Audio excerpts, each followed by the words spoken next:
Linear equation. Class 8 में आपने already पढ़ रखा है लीनियर इक्वेशन, बट जब हम क्लास 9 में आते हैं तो हम पढ़ते हैं लीनियर इक्वेशन इन 2 वेरिएबल। ठीक, आपको ये पता है क्लास 9 मतलब ये 9th में ही अपने प्रीवियस चैप्टर में आपने पॉलिनोमियल में पढ़ा। पॉलिनोमियल में क्या पढ़ा कि अगर कोई 1 डिग्री एक्सप्रेशन होता है तो उसको क्या बोलते हैं हम? Linear polynomial. 1 डिग्री पॉलिनोमियल को हम क्या बोलते हैं? Linear polynomial. अब लीनियर पॉलिनोमियल और लीनियर इक्वेशन में क्या डिफरेंस है? इक्वेशन जानते हैं क्या होता है? क्या लीनियर इक्वेशन होती है उसमें इक्वल टू साइन आता है। बिल्कुल सही बात। हम ये कहते हैं जब किसी दो एक्सप्रेशन को हम इक्वेट करते हैं, किसी दो एक्सप्रेशन के बीच में इक्वल का साइन लगाते हैं, तो इसे ही हम क्या बोलते हैं? इक्वेशन। इसे हम इक्वेशन बोलते हैं। अब लीनियर है, क्वाड्रेटिक है, क्यूबिक है, ये तो डिपेंड करेगा डिग्री ऑफ द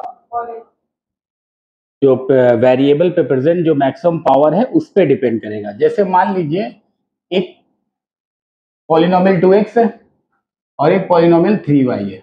अभी तो इन दोनों को हम सिंपली क्या बोलेंगे? Linear polynomial. इनके बीच में अगर हम इक्वल का साइन लगा दें, अब ये बन गई इक्वेशन। हमने आपको क्या बताया था? इक्वेशन क्या होता है? जब दो एक्सप्रेशन के बीच में इक्वल का साइन लगाओ उसे हम क्या बोलेंगे? इक्वेशन। तो अगर इसको और थोड़ा स्टैंडर्ड फॉर्म में लिखना चाहें तो लिख सकते हैं 2x minus 3y is equal to 0। अब ये किसका स्टैंडर्ड फॉर्म बन गया। अब ये लीनियर है या क्वाड्रेटिक है या क्यूबिक है, ये किस बात पे डिपेंड करेगा? वेरिएबल पे प्रेजेंट मैक्सिमम पावर पे। यहां पर अगर आप देख रहे हैं तो वेरिएबल पे प्रेजेंट मैक्सिमम पावर कितनी है बेटा? 1 है। इसलिए हम इसको बोलेंगे this one is a linear equation.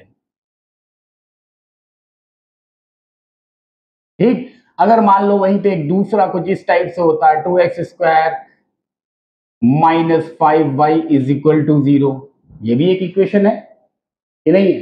हमने आपको बताया कि इक्वेशन है का मतलब ये होता है कि दो टर्म या दो एक्सप्रेशन के बीच में इक्वल का साइन आना। अब ये क्वाड्रेटिक है या लीनियर है या क्यूबिक है, किस बात पे डिपेंड करेगा? वेरिएबल पे प्रेजेंट मैक्सिमम पावर। अब अगर गौर से देखें तो यहाँ पर मैक्सिमम पावर 2 है, तो इसका मतलब ये क्या हो गया? ये हो गई क्वाड्रेटिक इक्वेशन। ठीक, इसी तरह से आप क्यूबिक या बाई क्वाड्रेटिक की बात कर सकते हैं। ठीक है, लेकिन हमें बात करनी है यहाँ पर लीनियर इक्वेशन इन 2 वेरिएबल की। तो अभी आपको ये समझ में आया कि इक्वेशन क्या होती है। अब लाइन की जो बेसिक इक्वेशन होती है वो बेटा होती है ax plus b y plus c is equal to 0। ठीक, जहां पर हम ये कहते हैं कि a, b and c are real numbers. क्या होते हैं?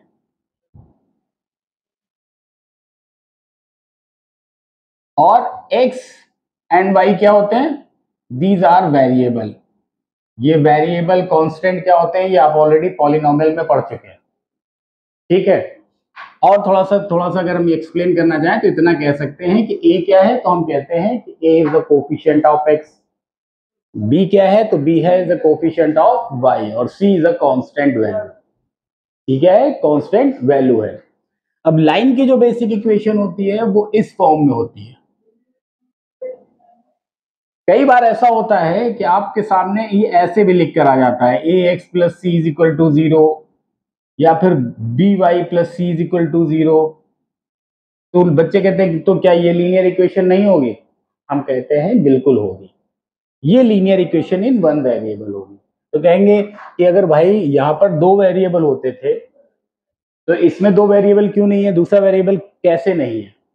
बेटा देखो, इसमें भी दूसरा वेरिएबल है, बट डिफरेंस क्या है? इसमें जो y है वेरिएबल, उसका कोफिशिएंट एक्चुअली 0 है। y वेरिएबल का कोफिशिएंट 0 है, इसलिए 0। और हम जानते हैं कि 0 को किसी भी नंबर से मल्टीप्लाई करेंगे तो वैल्यू क्या हो जाएगी? 0 हो जाएगी। तो फिर इसको लिखो या ना लिखो फर्क नहीं पड़ता, वेरिएबल है अभी भी है, उसमें उसका कोफिशिएंट 0 है। यहाँ पर लिखा हुआ है 0x plus b y is equal to c plus c is equal to 0। 0x plus b y plus c is equal to 0। तो लीनियर इक्वेशन अगर वन वेरिएबल में भी है तब भी वो लीनियर इक्वेशन ही होगी। ऐसा नहीं कि वो लीनियर इक्वेशन, जैसे हमने आपको बताया कि ax plus b y plus c is equal to 0 ये बेसिक इक्वेशन होती है, तो हमेशा लाइन ऐसी ही दिखेगी। कई बार आपको वन वेरिएबल के फॉर्म में भी लाइन दिखेगी। तो सिंपली आप मतलब समझ जाइएगा, जो दूसरा वेरिएबल प्रेजेंट नहीं है उसका कोफिशिएंट 0 रहा होगा। बात समझ में आ रही है?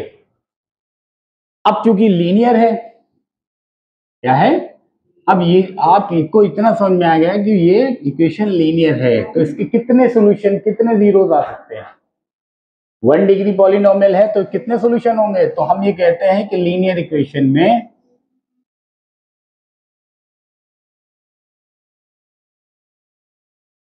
कितने सॉल्यूशन होंगे?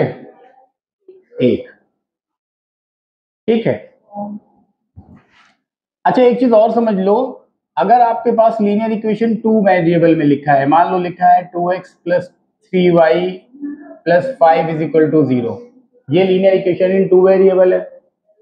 और वहीं पे एक दूसरी इक्वेशन लिखी है 2x plus 7 is equal to 0। अगर लीनियर इक्वेशन आपके सामने टू वेरिएबल के फॉर्म में होगी तो हम कहेंगे there must be infinite many solution. क्या बोलेंगे? There must be infinite many solution. और लीनियर इक्वेशन अगर वन वेरिएबल के फॉर्म में होगी तो हम कहेंगे there must be a unique solution. मतलब अगर इसके सॉल्यूशन की बात करेंगे तो हम क्या कहेंगे? Infinite many solution.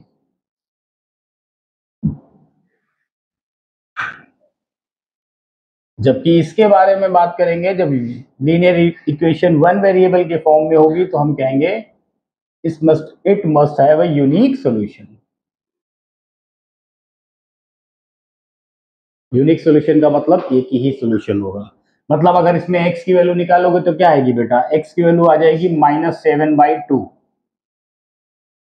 x की वैल्यू -7/2 आ जाएगी। लेकिन यहां पर अगर हम देखेंगे तो हमें बहुत सारे इनफिनाइट सॉल्यूशन मिलेंगे। कैसे? आपको बताता हूं।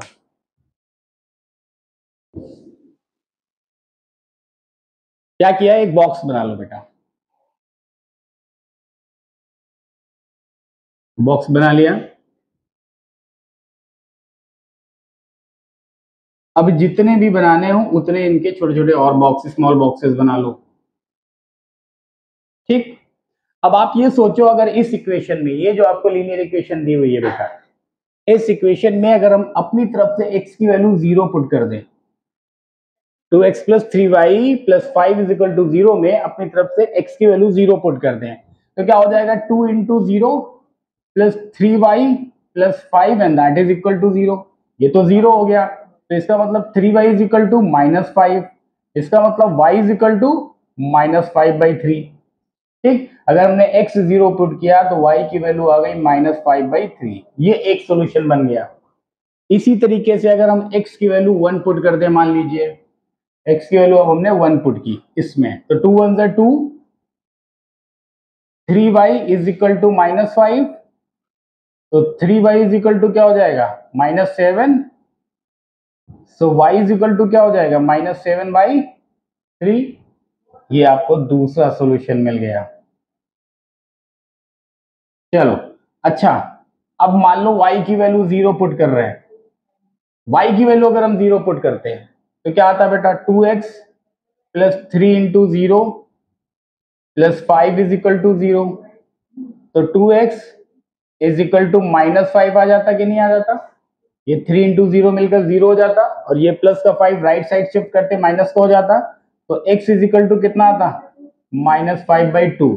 मतलब इस इक्वेशन में अगर y की वैल्यू 0 पुट करेंगे तो x की वैल्यू हो जाएगी -5/2। ठीक है। अगर मान लो हम y की वैल्यू 1 पुट कर रहे हैं, y की वैल्यू हमने 1 पुट किया, तो 2x plus 8 is equal to 0 हो जाएगा। तो 2x is equal to -8, then x is equal to कितना हो जाएगा? -4। ठीक। चलो एक और ले लेते हैं। अब हम मान लो x की वैल्यू हमने, सॉरी y की वैल्यू मान लीजिए हमने 2 ले लिया, y की वैल्यू हमने 2 ले लिया, तो क्या हो जाएगा? 2x प्लस 2 3 6, y की जगह हमने 2 पुट कर दिया, तो 3y का मतलब 6 प्लस 5 इज इक्वल टू 0, तो 2x इज इक्वल टू -11, तो x इज इक्वल टू -11/2। आप देख पा रहे हो,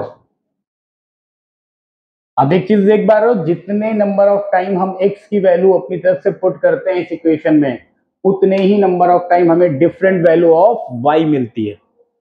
इसी तरह से अगर हम मान लो y की वैल्यू अगर अपनी तरफ से पुट करेंगे, then we will get different values of x, ठीक है ना।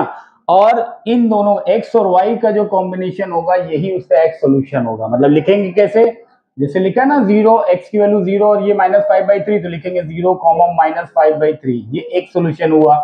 1, -7/3, ये दूसरा सोल्यूशन हुआ। -5/2, 0, ये तीसरा सोल्यूशन हुआ। -4, 1, चौथा सोल्यूशन हुआ। -11/2, 2, ये पांचवा सोल्यूशन हुआ।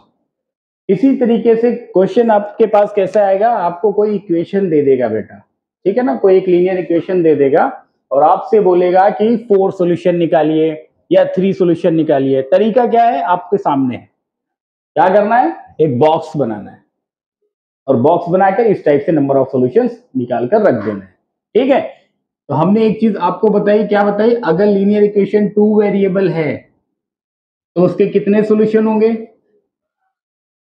और अगर लीनियर इक्वेशन 1 वेरिएबल है तो कितने सॉल्यूशन होंगे, यूनिक सॉल्यूशन, ठीक।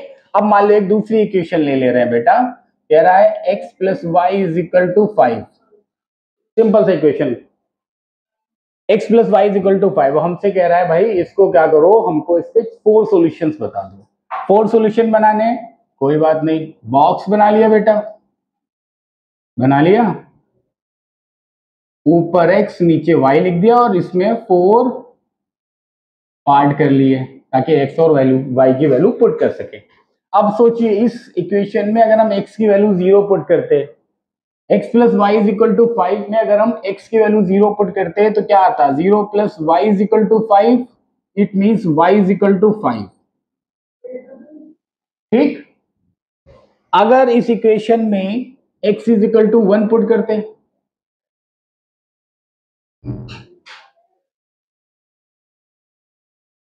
अगर x is equal to 1 put करते तो बेटा y की वैल्यू क्या आती, 4, ये दूसरा सॉल्यूशन बन गया आपका। अगर x की वैल्यू 2 पुट करते बेटा तो 2 plus Y is equal to 5, मतलब y की वैल्यू कितनी आती, ठीक।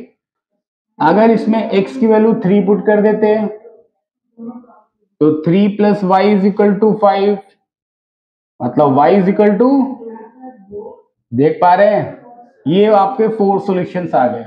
तो सॉल्यूशन लिखने हैं तो हम कैसे लिखेंगे, पहले x फिर y, पहले x फिर y, क्लियर है, दीज आर द 4 सॉल्यूशन।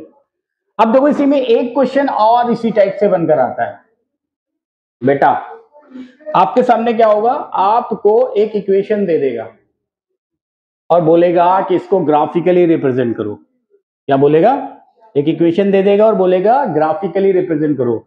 याद रखना कि कभी भी इक्वेशन को, लीनियर इक्वेशन अगर आपको गिवन है और आपको उसको ग्राफिकली रिप्रेजेंट करना है तो पहले आपको उसको 3-4 सॉल्यूशंस उसके बनाने होंगे, क्योंकि उन्हीं 3-4 सॉल्यूशंस को जब हम लोकेट करेंगे कार्टेशियन सिस्टम में, ठीक है ना, कार्टेशियन प्लेन में, तभी हमको जाकर क्या मिलेगा, ग्राफ मिलेगा। जैसे मान लीजिए यही एक इक्वेशन थी, सॉल्यूशंस हमारे ये थे, हमने क्या किया जी, हमने क्या किया, ये एक्स एक्सिस और वाई एक्सिस लिख दिया, ठीक। 1 2 3 4 5, 5 से ज्यादा तो है नहीं और सारे पॉजिटिव हैं, 4 5, 0,5 कहां पे लाई करेगा, वाई एक्सिस में। आई रिपीट, जब भी किसी पॉइंट के कोऑर्डिनेट दिए हो और उसमें अगर x की वैल्यू 0 हो तो वो पॉइंट कहां लाई करेगा, y एक्सिस में, मतलब ये वो पॉइंट हो गया। इसको अगर हमने p बोला तो ये p हो गया। 1,4, 1 और 4, ठीक। ये क्या हो गया Q, 2,3, 2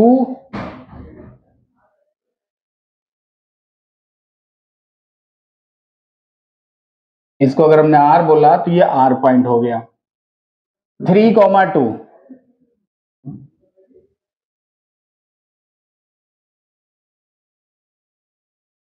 ठीक है, सारे पॉइंट्स बना लिए। अब आप क्या करोगे, जब with the help of scale आप मिलाओगे तो आप देखोगे कि ये एक ऐसी स्ट्रेट लाइन बनती चली आएगी। इसको और आगे बढ़ाते चले जाओगे और आगे बढ़ाते चले जाओगे तो ये बेसिकली कैसे होगी, एक पॉइंट यहां होगा और ये ऐसे चली जाएगी पूरी स्ट्रेट लाइन, ठीक है ना। और ये क्या होगा, ये एक स्ट्रेट लाइन फॉर्म होगी। क्यों? क्योंकि लीनियर इक्वेशन को आप जब ग्राफिकली रिप्रेजेंट करते हो then you will get a straight line, ठीक है। और अगर क्वाड्रेटिक अगर है तो क्या होता है, अगर क्वाड्रेटिक इक्वेशन है उसको ग्राफिकली रिप्रेजेंट करोगे तो आपको पैराबोला मिलेगा। पैराबोला मतलब या तो वो ऐसा होगा या वो ऐसा बनेगा, ठीक है ना।